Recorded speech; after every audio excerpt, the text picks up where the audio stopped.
What I'm going to talk about is about some results of financing of sport, funding sport mostly in Slovenia. And then we're going to compare some private and public sources for financing sport. And then try to apply the logic of understanding multiple sources of sport financing, mostly to sport facilities. In between, I will stop shortly, also discussing the influence, how sport-related financing is correlated and linked with some economic indicators to see the amplitudes, the correlations, and so on. And then discuss finally the effects on the thinking, how you use this thinking when you try to invest or find sourcing for financing sport, mostly financing sport facilities. So this is my contact information, but you probably know this, you will have this contact information. As I said, there will be two questions discussed. How the sources for financing sport vary. We know that they do vary and that there is an influence of economic situation. However, you will see that it's not so self-obvious. There are delays, and the amplitudes of different indicators are much different compared to, for example, GDP changes and so on. And the second question will be then how we can use this logic to better understand the evaluation of some sport financing. I will use only secondary data, so data available from public records in the Republic of Slovenia and EU. And even that, I have to apologize. My analysis is linked to, I wanted to include as many years as possible, so I included analysis from 2001 to 2015. The reason I didn't continue was primarily because it's very difficult to gather data from local communities. So it would be too time consuming for me, so I used the data that I had from my latest article, which would, when the data set finishes in 2015. But nevertheless, the impact that happened due to economic crisis was the most visible in the years 2010, 11, 12 maybe.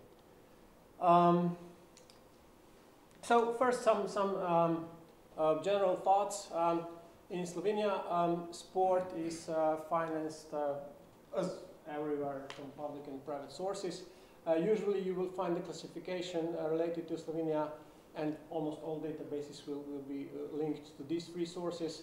So the government, together with the EU funds, because it's some EU money can be separated to follow it, to financing from EU sources, but some of the EU money cannot be separated, and it's a part of state budget. So it makes sense to gather these two. And then the local communities, municipalities, of course, and the Foundation for Sport.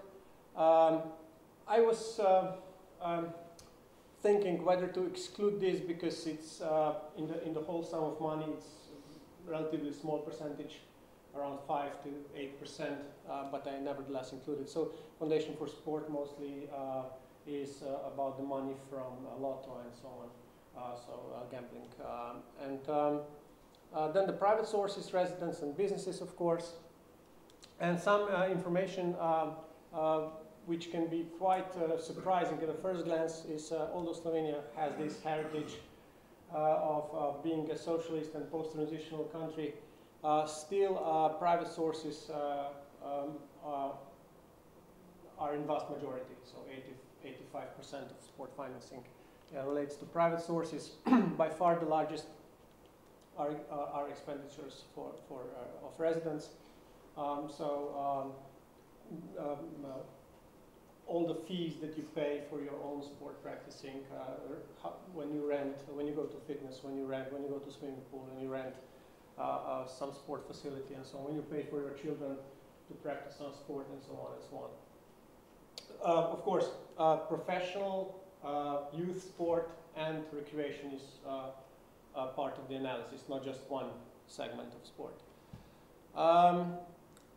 Out of this,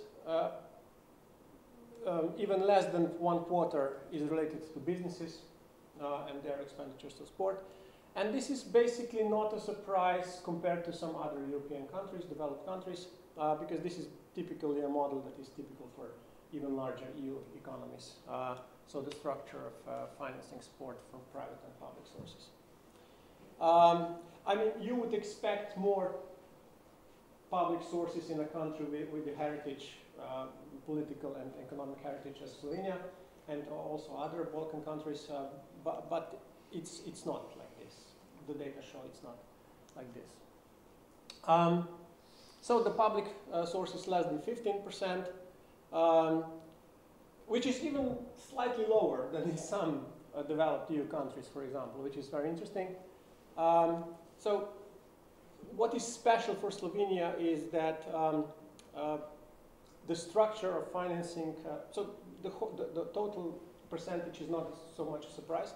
What is a little bit more surprise is how the money, public and private money, is distributed among financing professional and let's say recreational sport or sport for youth, which is a little bit different than in some neighboring or European countries.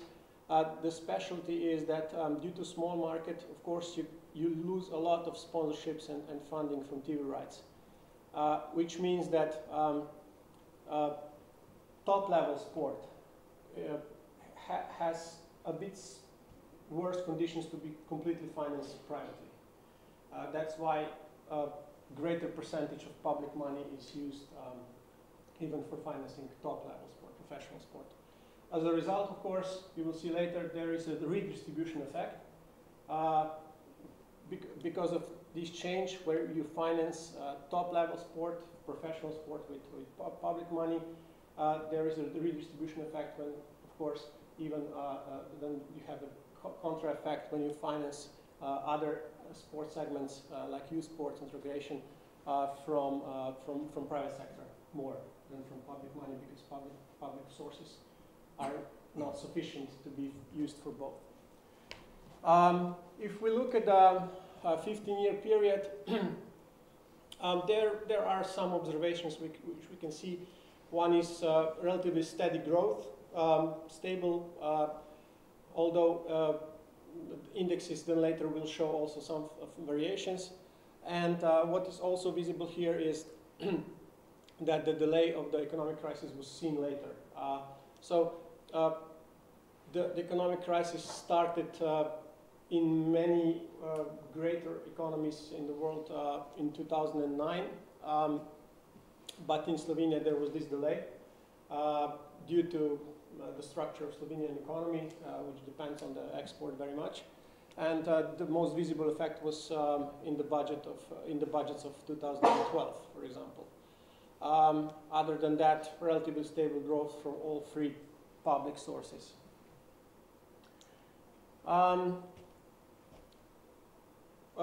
If you look at the sources which I mention all the time, I will concentrate more on public sources than private, basically, because this is more related than also and more interesting to discuss in relation with economic indicators.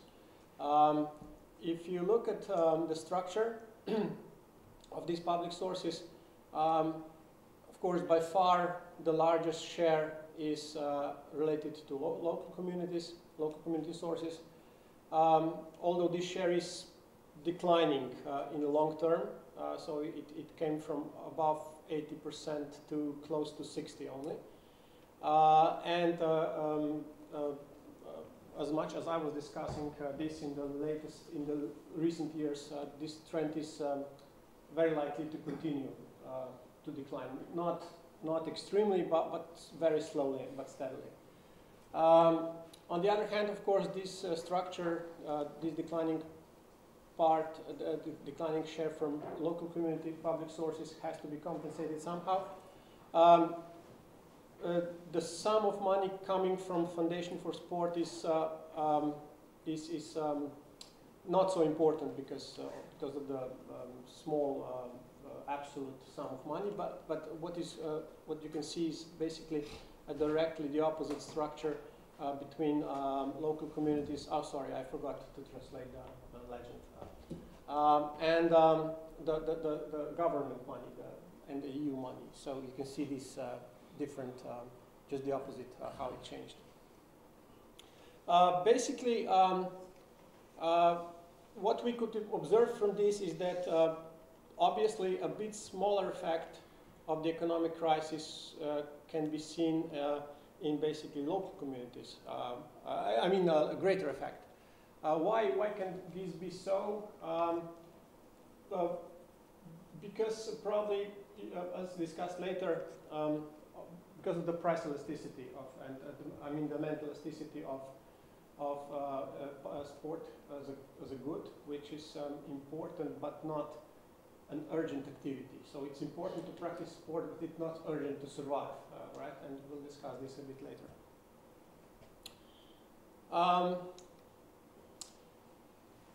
If we go to the changes, some quite interesting observations here. In the 15-year period, you could see that if you just look at the money in nominal numbers, the growth rates are very high. But then, of course, this is not realistic because what is included here is also the effect of inflation. And also, this doesn't tell how much money for sport increases because of the better standard. So in order to get rid of these two effects, we first corrected this nominal growth and we omitted the effect of inflation.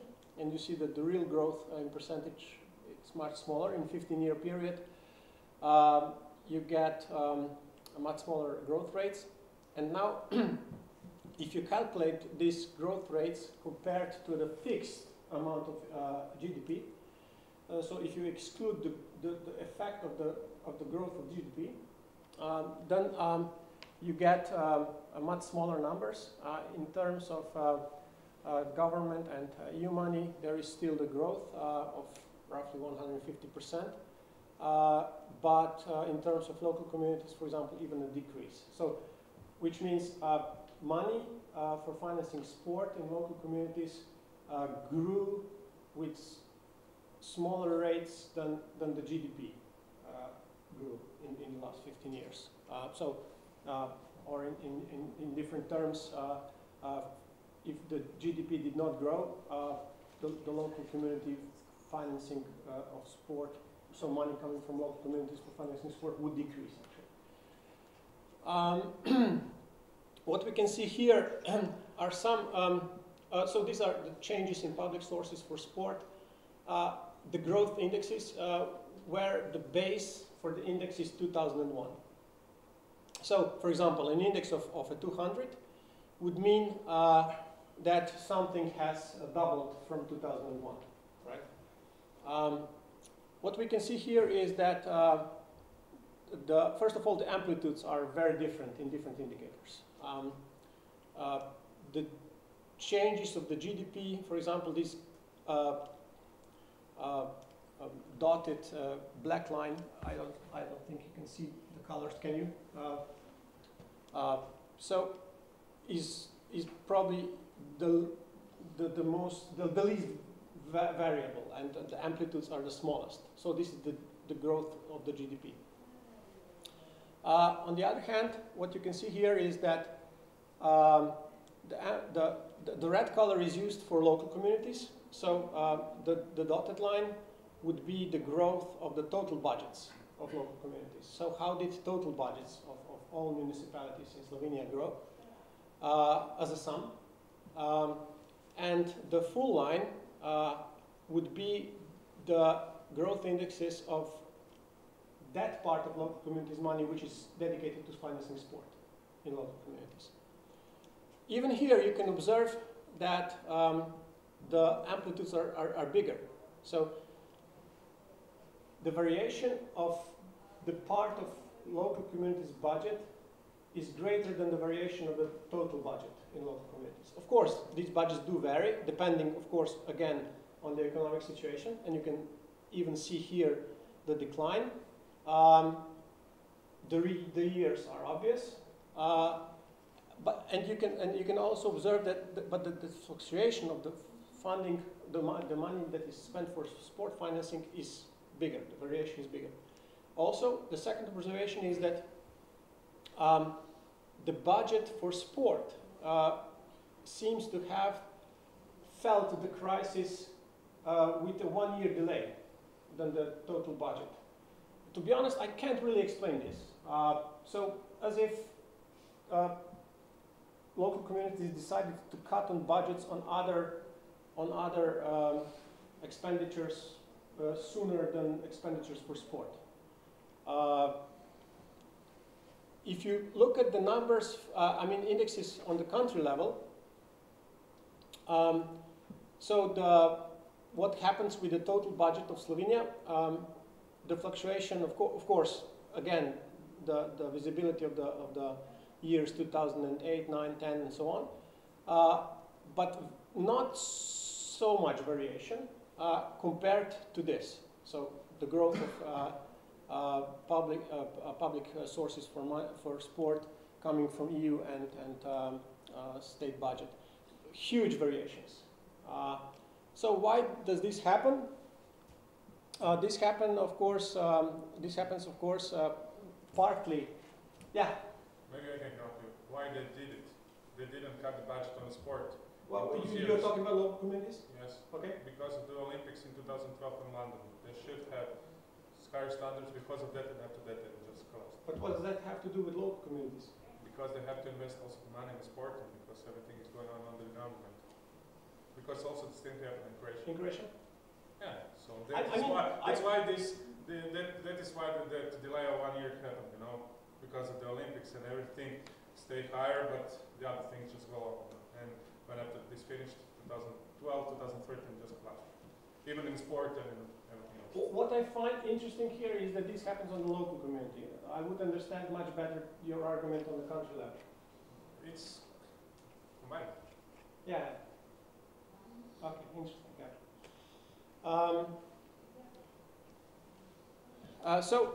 Part of this variation can be attributed to the very unstable EU money, which you know, it can come in big sums or it may not come at all sometimes. So this is one reason. The other reason is of course that the percentage of the local communities that the local communities finance smaller number of different activities, and sport is one of them. While on the country level, sport is just one of the activities. Of course, beside that you have education and all other publicly important activities. And this is typically, the vast majority of this fluctuation comes from the fact that sport is not an urgent activity. It is important for our long-term health, for our long-term health of our children and so on. It doesn't decrease the diseases, it does decrease economic expenditures on healthcare in long term and so on.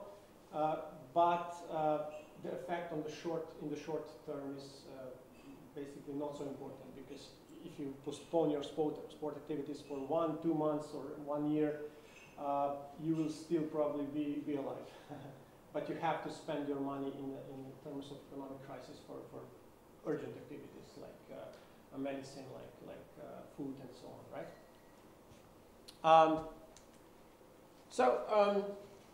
We can see that sport is not independent on economic and wider social conditions. As I said, although sport is important, it's not an urgent activity. Economic explanation of this is the elasticity of demand, income elasticity of demand, which is greater than 1, obviously. The greater than 1 means that if you have 1% decrease in GDP, you have more, or should I say much more than 1% decrease in sport financing, and vice versa. Why? Because when they cut expenditures on different activities, financing different activities, they will first cut more, proportionally more, on unurgent activities, such as sport. And they will not cut parts of budgets for other activities which are urgent.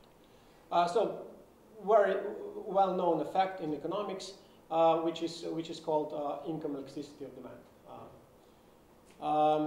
So now, when we look at the studies on the impact of the crisis on sport funding,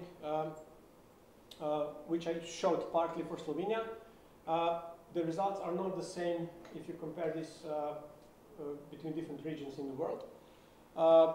What has been reported in different studies is, for example, that there are huge variations among regions and also among sports.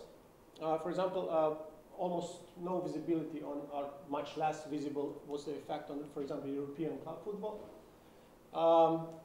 especially in the 5 major leagues. More visible was the influence in North America, both in university and professional leagues. And then there are some publications related to specific countries. For example, huge huge effect of crisis was, for example, reported in different papers from Turkey, Moldova, and so on, some other countries. What I didn't mention earlier is that in Slovenia the effect is very different depending on the type of sport organization. When discussing this with some colleagues from Faculty of Sport, we came to the conclusion that basically, I mean, we do discuss this sometimes because my friends from Faculty of Sport, they also help us in this sport management master program, which is part of my basic professional obligations. So this sport management master program is also supported by the Faculty of Sport, and that's why when I have a privilege to discuss these things. And discussing this topic on many occasions, there was this conclusion that non-professional sport organizations were basically much less affected due to their relatively stable cost structure and also revenue, relatively stable. More affected were professional sport organizations due to 2 effects. One is, of course, lower purchasing power, which means, again, people will spend less on buying products and services of these professional sport organizations. On the other hand, there is this effect of fiscal doping. Does anybody know what is this? It's nothing illegal, so it's connected with money. In certain models, like in Slovenia, what you have is, as I mentioned earlier, you have untypical structure of financing top professional sport. Typically, a normal thing would be that majority of professional sport is financed privately. So if you go to the game, you pay for the ticket, you pay for the shirt, for the outfit of your club and so on. You pay for drinks and so on, which is then partly and so on. And when you have a sport for youth and recreation, there is greater or more reasons that this would be financed publicly because of the social, economic, in the long term, social and economic effects of sport. In this kind of a model, as I mentioned earlier, it's not like this. So a bit bigger structure of revenues of professional sports organizations come from public money. And then there's this redistribution effect, as I mentioned. And this is also one of the things typical for Slovenia. What happens is that this has the doping effect. The doping effect here means that professional sport organizations get used to this. This relatively stable income from public sources makes them less motivated to develop business models to earn money on the market. So it's like a kind of a cozy backup when you have money from public sources, and you're used to that. As a result, of course, when the economic crisis hits, the public sources are no longer able to continue in this way, are usually decreased. So, of course, in this, that's why when there is a crisis, professional sport organizations are much more hit by the effect of decreasing funds. Of course, this is partly a systemic fault, a fault of the system as it is, and it's difficult to change this, mostly also due to political reasons. The other thing is that, of course, it's also their own fault because they failed to be proactive in developing business models and looking for money on the market.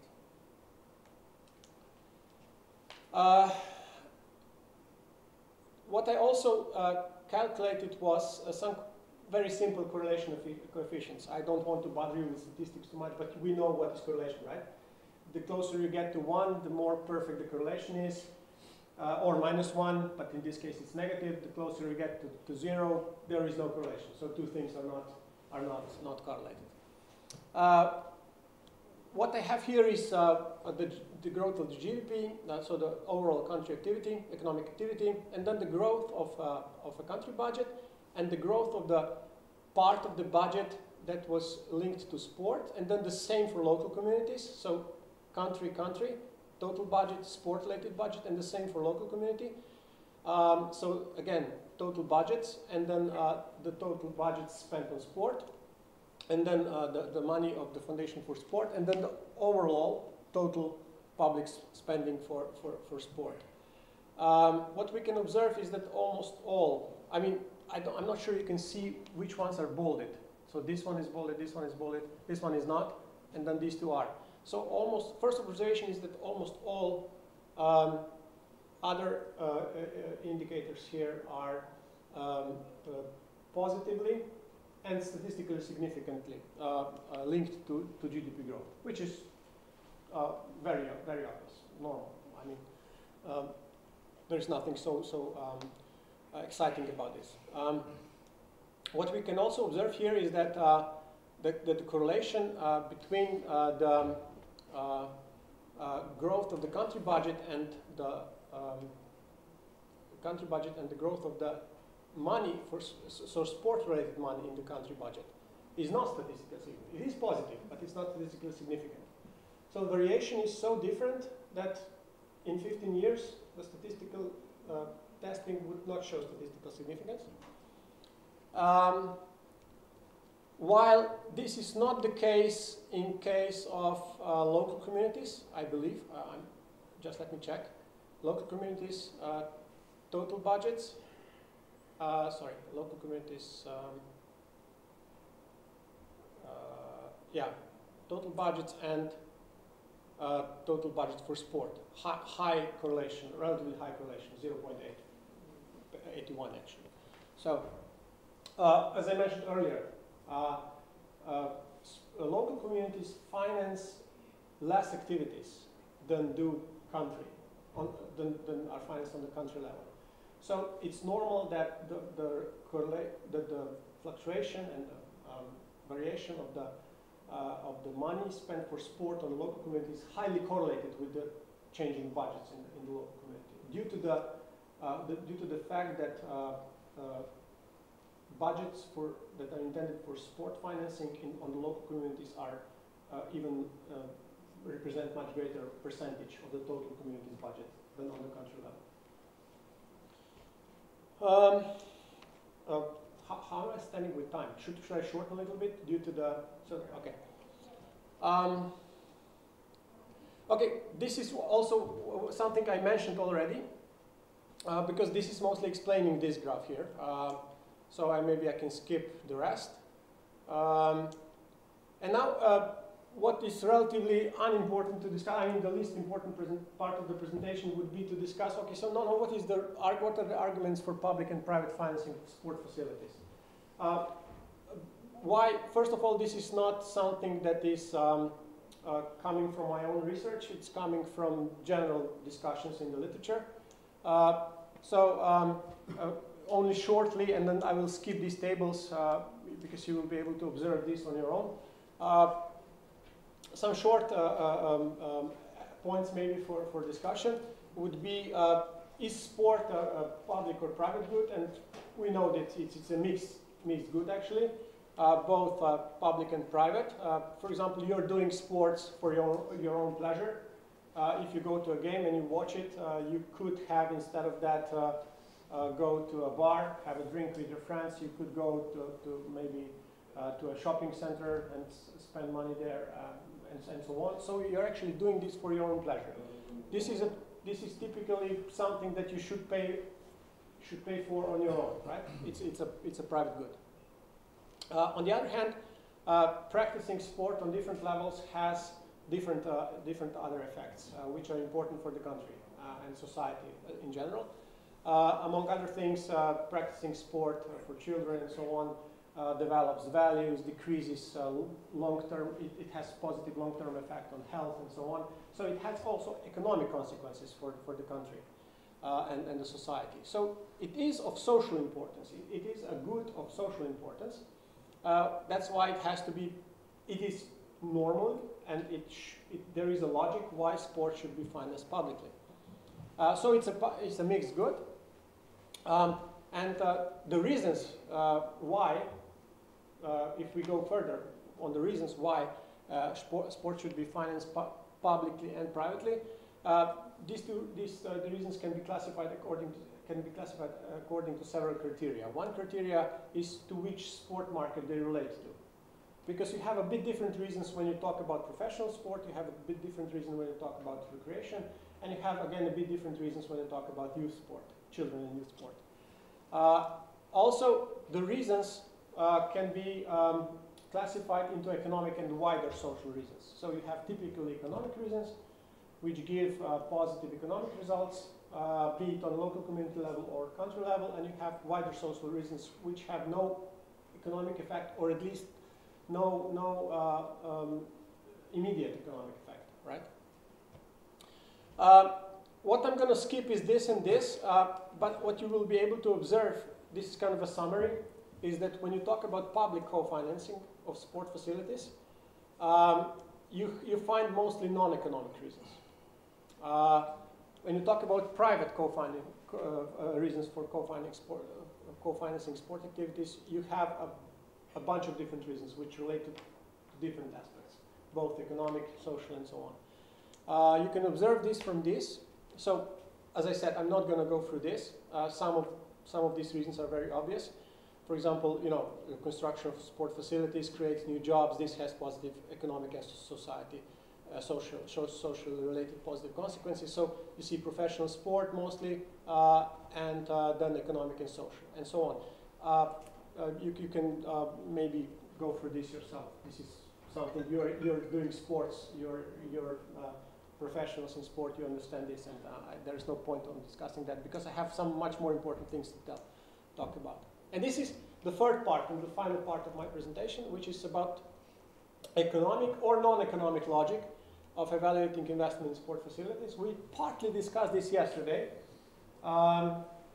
because in fact you can apply both. You can apply economic or you can apply non-economic logic for evaluating investments. So it's different, of course, when you look at the financing sport facilities that already exist and sport facilities that are yet to be built. Existing sport facilities in Slovenia, of course, are in different, it's a kind of a mixture. They are both in private hands, a number of fitness centers and so on and so on. And on the other hand, many of them are under authority of some public institutions or directly under cities or municipalities. So it is quite understandable that financing partly is covered by local communities and partly by private money, rents paid by tenants and those who practice sport. But most importantly, I will focus on financing new facilities. We had a very interesting discussion about this yesterday, right? It seems to me that any investment in a major reconstruction or building of a new facility today, and let's say maybe 10, 20 years ago, that there is a big difference. And the big difference is that any investment and the decision to support the investment today is under much greater observation of media and so on and pressure. So basically, some years ago, or 10, 20, maybe more years ago, the evaluations of these projects were much less under scrutiny of let's say, professional criteria. Why this happens, I would say, any public money spent on different things actually today is under great critical observation of media. So you know, when you try to spend public money on certain things, you immediately have this media pressure. So is this justified? So is this something that is worth spending public money for, and so on and so on. I'm not that old, but I have a feeling that this pressure increases in the latest year. Maybe you can share this observation with me from your own cultures if you want later. So the decision on building a new sport facility, in my opinion, will more and more first be an economic decision, at least partly, and then the decision of something else, wider social criteria. Now, what we can shortly tell is about the methods. You mostly, if you apply economic criteria, you typically calculate net present value. You can use some other methods, and the results, of course, depend on three things.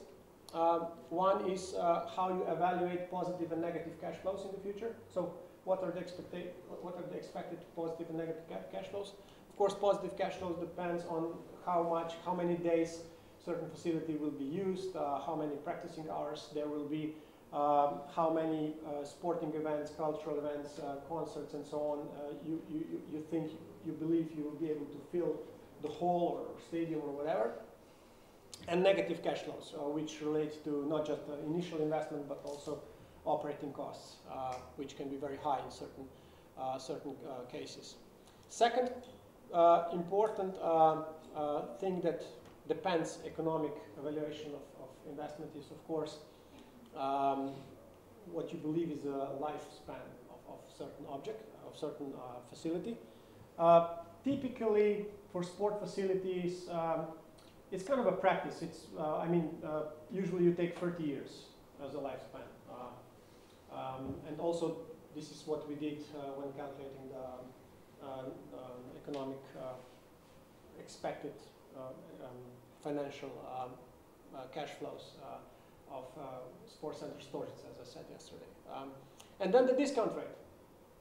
Of course, the discount rates currently are smaller than, for example, in 2010 when we did the project for Storžice.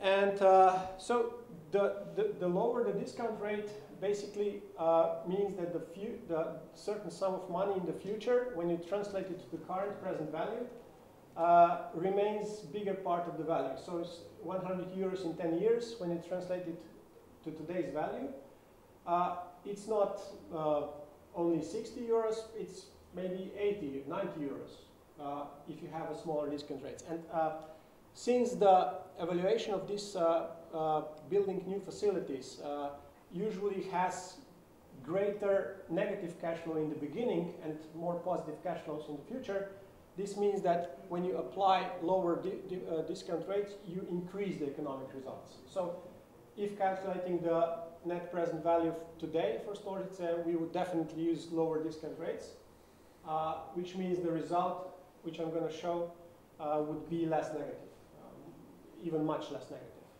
But not that. Although I'm an economist, I'm not pro, so I'm not supporting just economic evaluation of building new sport facilities. And that's why I have problems with my colleagues, because I'm an economist, but compared to my colleagues in the faculty at the school, I do have much greater love for sport than most economists. So that's why I think there should be a common sense when you evaluate how much certain sport facilities pay off or not. Another methodology which you may not be so familiar with, but I urge you to think in this way, would be to apply economic impact studies. This is something that is methodologically very complex because you don't just try to evaluate future revenues and costs, from the investor's point of view, but also from the wider community point of view. The fact is that economic impact of all events that will happen on a certain stadium or in a sport hall, in an arena or wherever, will have much greater consequences, both negative and positive consequences, for the wider community than just for the investor. There is a need for a broader assessment of what the local community receives in return for some sacrifices that were due to investment. And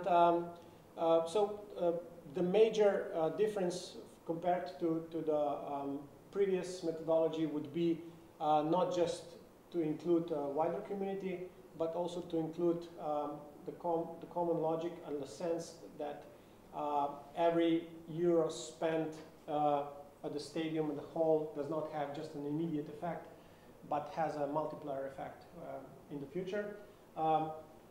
Typically, part of the money spent when you go to the sport event is paid. Some part of that money is for the taxes. So this tax-related money is spent for other purposes.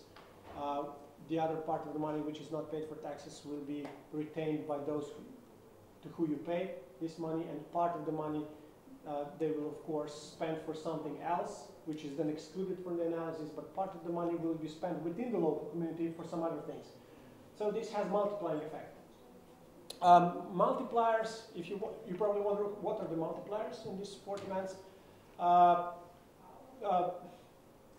Very difficult to say because it depends on the tax rates. It depends on the many things. There are at least 10, 15 factors which influence the size of the multiplier. But in general, I would say close to 2, maybe from 1.5 up to 2.5 in certain cases. This is already quite extreme already. So that every euro spent, an average euro, not every, but average euro you spend, an average spectator spends in a sport event has an effect of, let's say, 2 times 2 for the economy, for the local economy. You have to be very careful because if you compare this to this net present value, you see there are 3 factors that affect it. As I said, the evaluation of positive and negative cash flows, which is usually here, it's here what you have when you can influence the result, because you can either be too optimistic or too pessimistic. On the other hand, the lifespan is usually 30 years. It's very common in this kind of calculations. And the discount rate is usually given in certain economic period. So it's something you don't influence usually. But in this case, you have much more subjectivity that can be included in these kind of studies. And you can typically either blow up the result or decrease it depending on the preferences of those who want this study. So yeah, that's why you have to be very careful when doing this.